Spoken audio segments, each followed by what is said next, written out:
I'm back, everyone, reacting to Ideal Media Mazda Miata 14 Facts You Didn't Know Overdrive.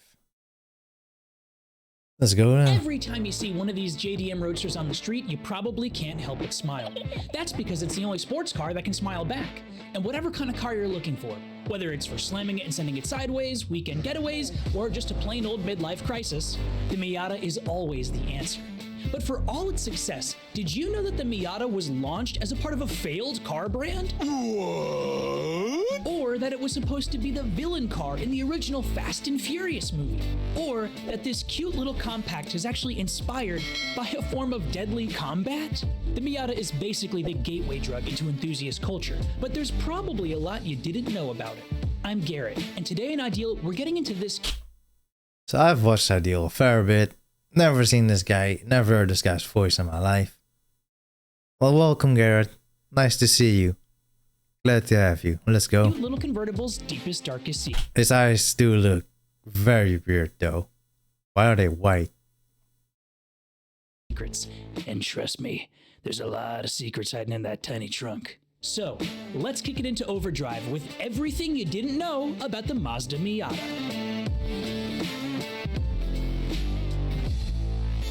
But first, let's review everything you probably should know about the Miata. It's a reliable front-engine right-wheel drive roadster that's been bringing joy to the world since 1989.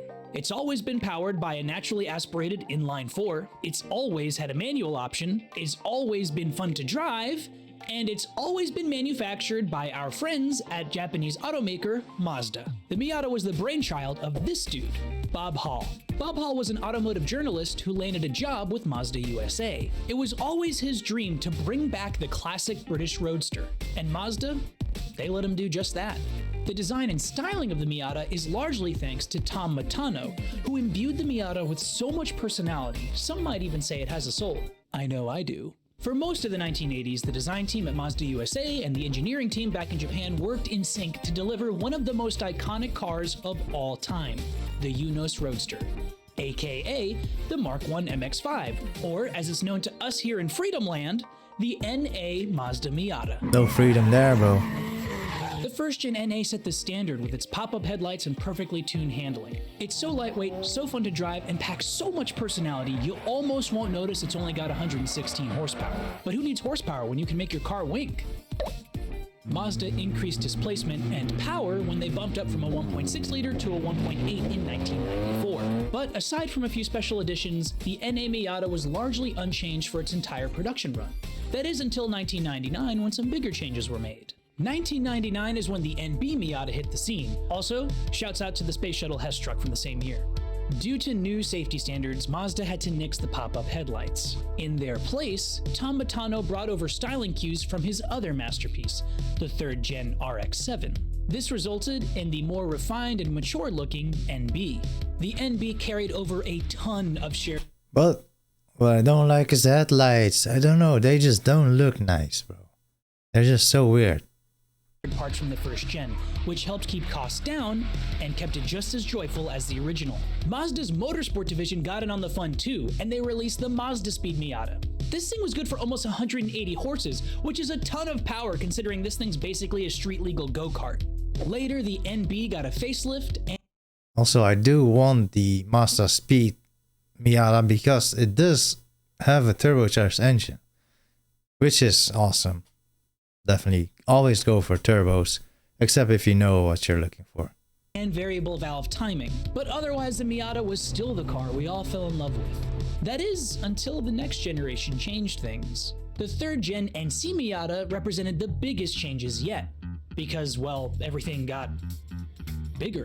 The 1.8 liter was beefed up to a 2.0. The NC was longer, wider, and heavier than its predecessors. The NC really brought the Miata into the 21st century. It was roomier, it had more tech, there was even a power retractable hardtop option. But all those quality of life improvements came at the expense of the driving experience. Sure, the NC was more comfortable and more practical as a daily driver than the stripped down NA or NB, but the Miata was never supposed to be the best practical daily driver. It was supposed to be the ultimate fun machine that anybody could afford.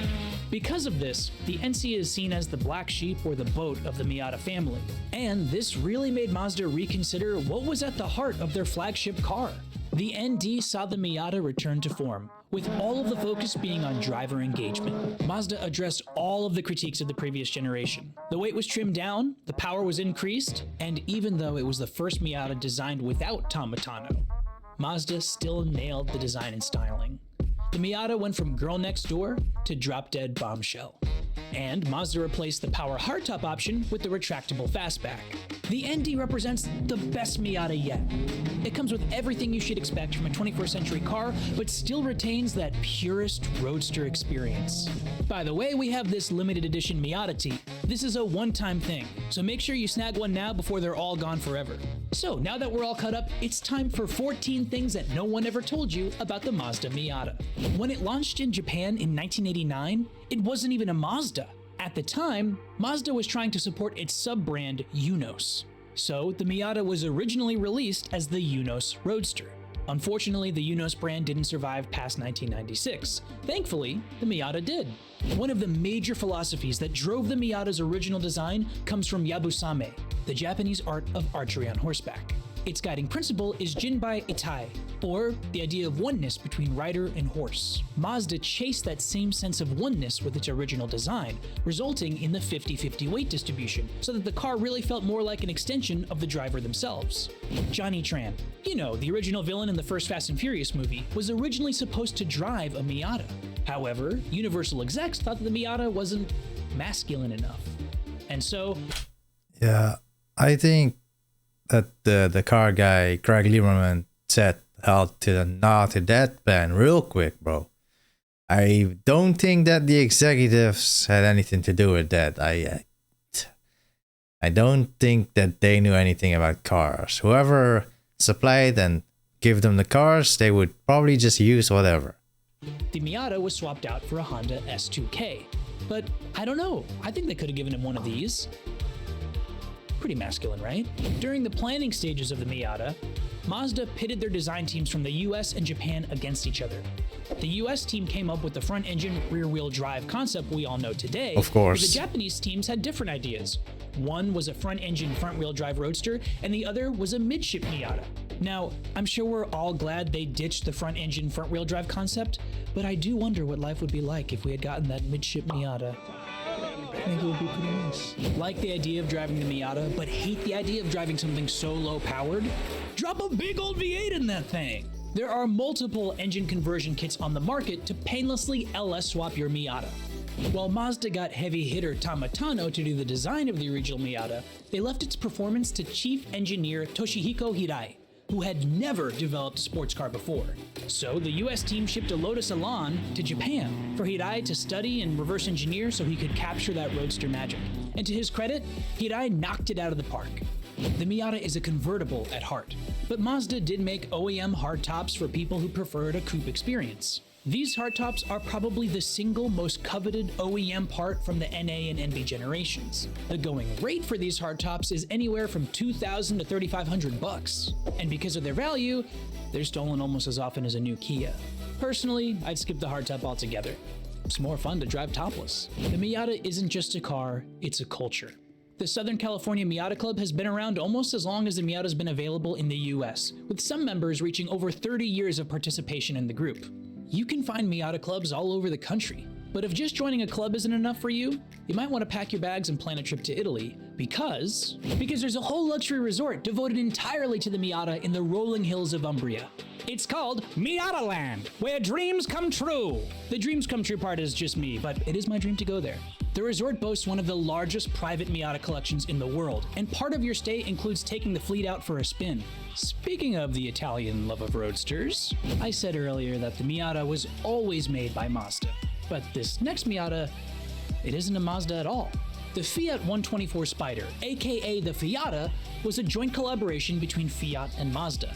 It's built on the ND platform, but its styling is inspired by the 124s of old. This thing is a great way to stand out at your next Miata Club meet. But what if you want to get racy with your Miata? Not only is the Miata a favorite in the streets, but it's a favorite in the sheets as well.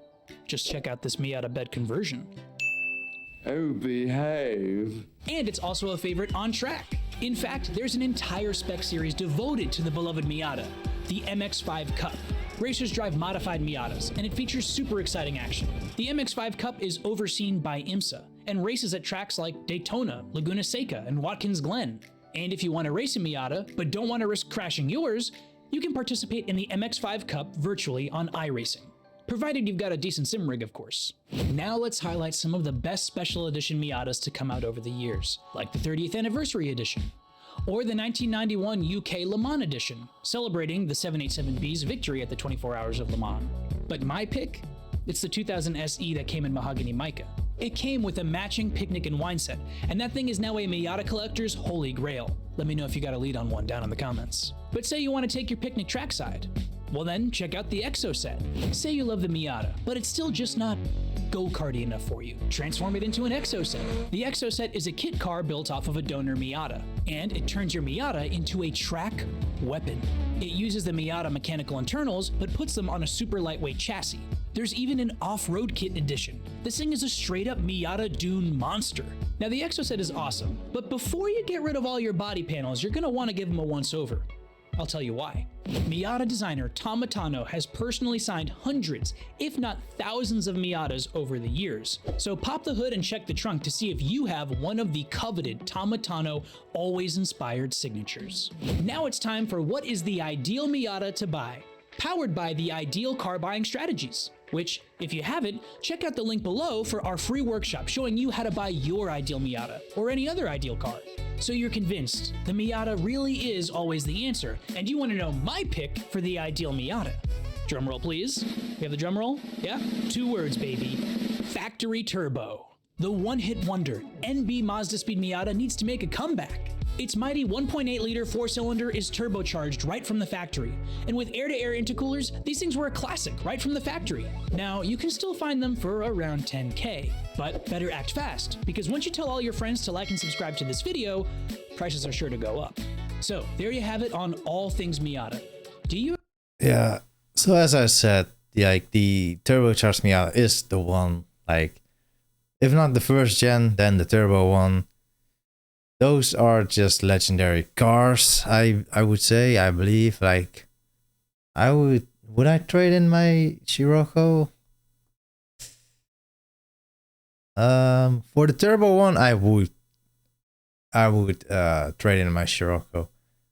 But, like, maybe if it was like a pristine first gen one, then I would also trade it, but after that, not really. Maybe no, just no. I like having the room, the extra space, the cargo capacity of the Scirocco, just a little bit more than that.